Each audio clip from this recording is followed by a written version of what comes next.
nama saya Dwika, NIM saya 20117035.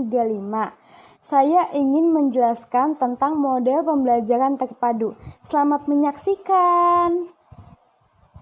Pengertian pembelajaran terpadu secara umum.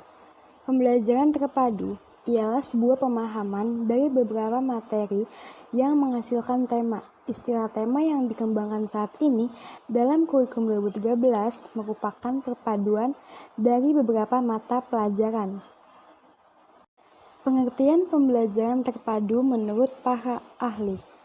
Menurut Fogerty menyatakan bahwa pembelajaran terpadu merupakan konsep pendekatan belajar mengajar yang melibatkan berbagai bidang studi untuk memberikan pengalaman yang bermakna bagi anak. Yang kedua, menurut Johnny, menyatakan pembelajaran terpadu ialah sistem pembelajaran yang memungkinkan siswa, baik secara individual maupun kelompok, aktif mencari,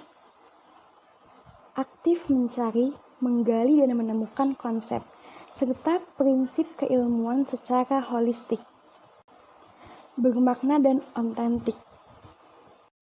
Konsep pembelajaran terpadu.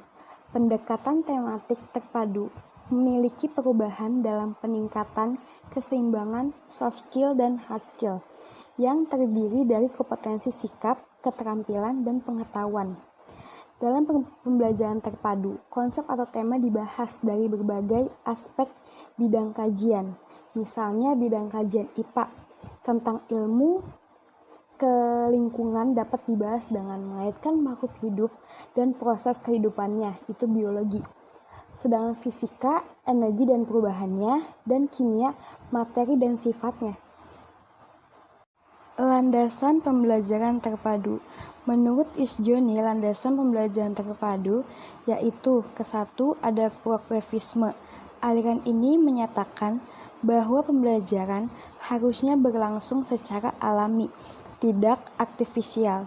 Yang kedua ada konstruktivisme, aliran yang menyatakan bahwa pengetahuan dibentuk sendiri oleh individu dan pengalaman yang merupakan kunci utama dari belajar bermakna.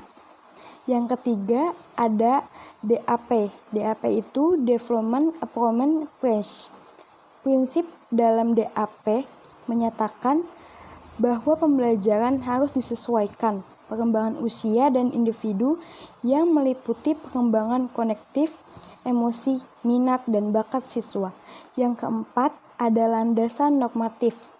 Dengan memperhatikan situasi dan kondisi praktik yang berpengaruh terhadap kemungkinan pelaksanaannya secara hasil yang optimal. Yang kelima, ada landasan praktis. Dengan memperhatikan situasi dan kondisi praktis yang berpengaruh terhadap kemungkinan pelaksanaannya mencapai yang optimal. Prinsip-prinsip pembelajaran terpadu. Menurut Tristanto, prinsip pembelajaran terpadu dapat diklarifikasikan dalam 4 bagian, yaitu prinsip penggalian tema, prinsip pengelolaan pembelajaran, prinsip evaluasi, dan prinsip reaksi. Model pembelajaran terpadu. Indonesia memiliki 3 model untuk dikembangkan, yaitu yang pertama, model jaring laba-laba atau spider web. Pengembangan mulai dengan menggunakan tema. Yang kedua, model terhubung atau connected, yaitu alternatif jika dalam mengimplementasikan model jaring laba-laba. Guru mengalami kesulitan untuk mengintegrasikan beberapa mata pelajaran pada tema yang telah ditentukan. Yang ketiga, ada model terpadu atau integrated, menggunakan pendekatan antar mata pelajaran. Keunggulan dan kelemahan model pembelajaran terpadu. Yang pertama, ada model jaring laba-laba. Keunggulannya itu faktor motivasi perkembangan karena adanya pemilihan tema berdasarkan minat peserta didik. Kelemahannya ada mengambil tema sangat dangkal, sehingga kurang bermanfaat bagi peserta didik dan guru sering terfokus pada kegiatan, sehingga materi atau konsep sering terabaikan.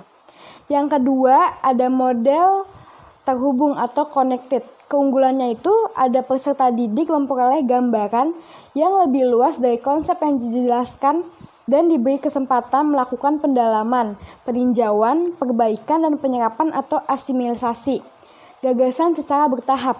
Kelemahan dari model terhubung ini yaitu kurang mendorong guru untuk menghubungkan konsep yang terkait bagi para mata pelajaran yang ada.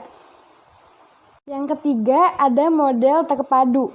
Keunggulan dan kelemahan model terpadu ini yaitu keunggulannya, peserta didik merasa senang dengan adanya keterkaitan hubungan timbal balik antar berbagai ilmu, memperluas wawasan dan apresiasi guru.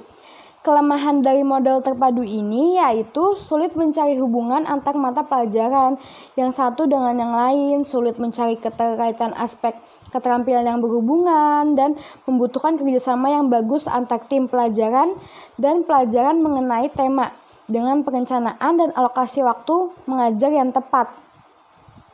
Sekian penjelasan dari saya, kurang lebihnya mohon maaf. Sampai jumpa.